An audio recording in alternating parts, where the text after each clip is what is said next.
Welcome everyone. Adam and I thought we would do a quick video to kind of hit on the key points in the one big beautiful bill that was passed recently that we think is likely going to affect more people than not, or at least many of the people that we work with or watching things like this. With that being said, I will kick it over to Adam to touch on a few, and then I will add my 2 cents on a few others, and we'll wrap it up. So, Adam, give us your thoughts.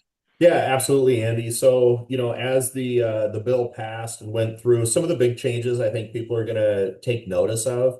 One, the extensions, the tax extensions went through. So all that's now, essentially permanent, right? As they say, until Congress decides to change it, of course.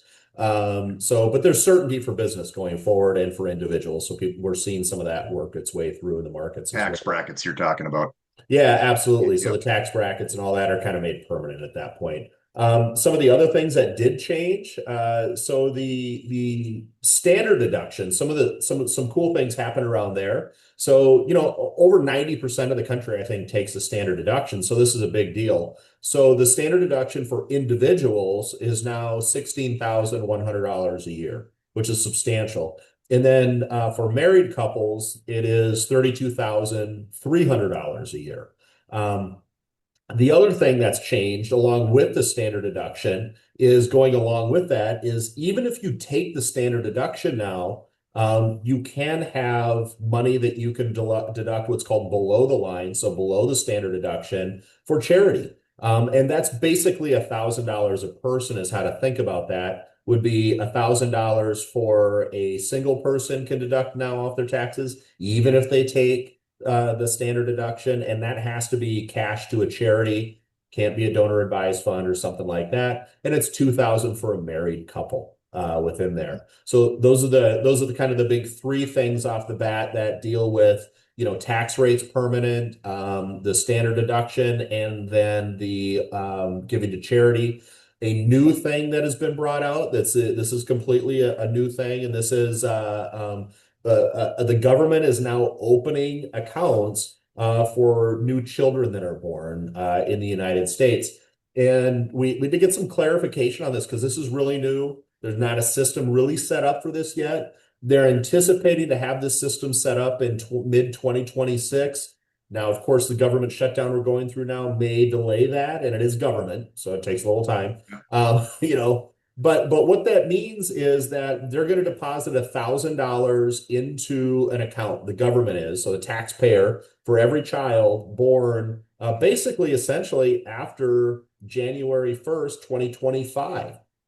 So you've got new children, grandchildren, anything like that. Work with your tax professional and also work with your financial advisor to make sure that those accounts are set up, and you'll see when those kind of come out. But the other thing that's really cool with those accounts is they basically, from what we're hearing, that we don't have everything, completely set on these, but they're going to function as basically a Roth that's set up. So the money that's going to come out, from the sounds of it, nobody's going to have to pay tax on it.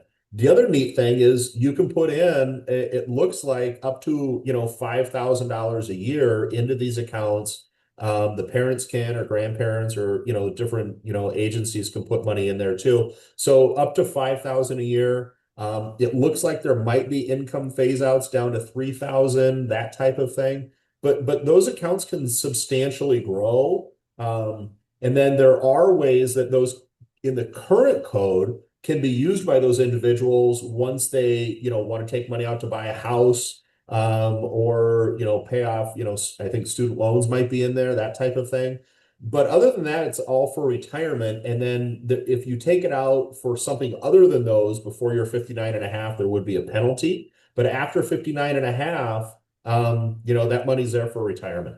And that's the idea behind it. And it's setting up a vehicle to do that. So, we'll have more information on that as it comes out, but that's pretty cool. That's all brand new.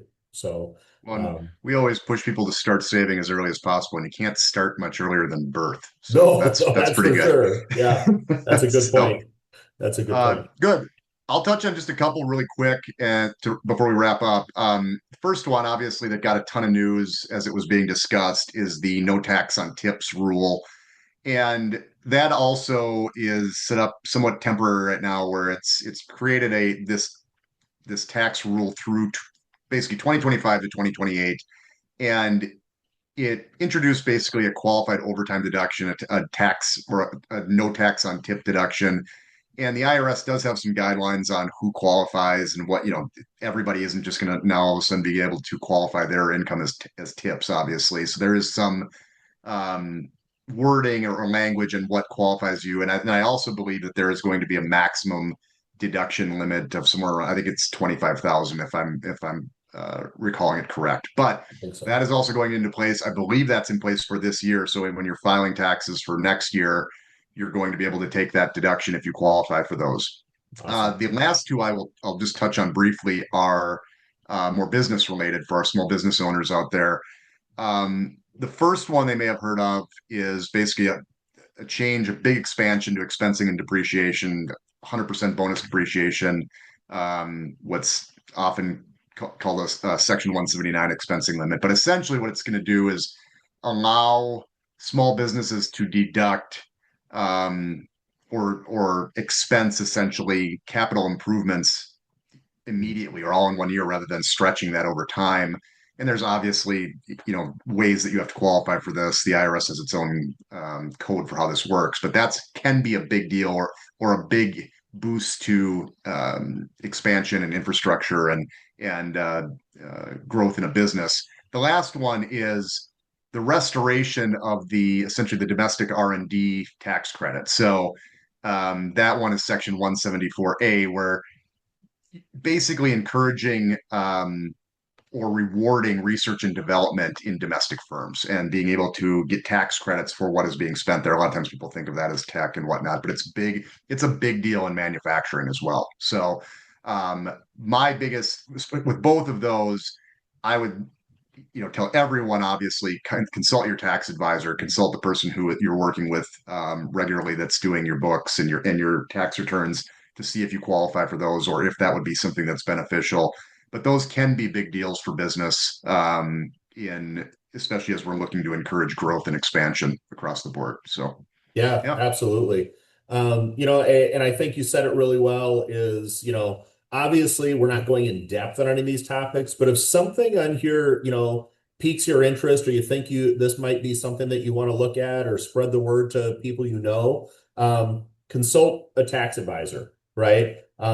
You and look up your financial planner, look at that relationship and things are always changing. That's why it's really important to meet at least every year. We always say, you got a plan, things are always changing. This is really good examples of that, especially for, those young families and that type of thing that are, having children, understanding that there's some planning that needs to happen around then, that pouring as well. So all those, we really encourage you to see us or your planner or whoever that is and take advantage of that. But in this instance, with some of these, get close with your tax advisor on these.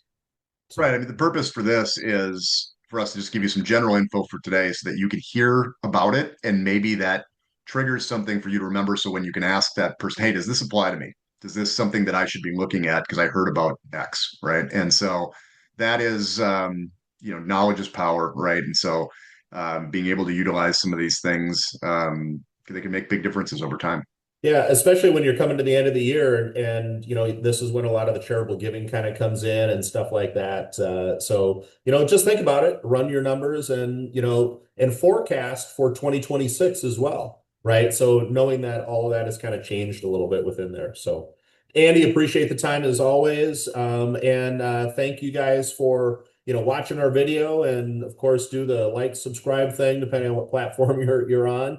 Right. We would appreciate it, and reach out to us with any feedback or questions. So Great. appreciate it. Thanks, Thank Al. you.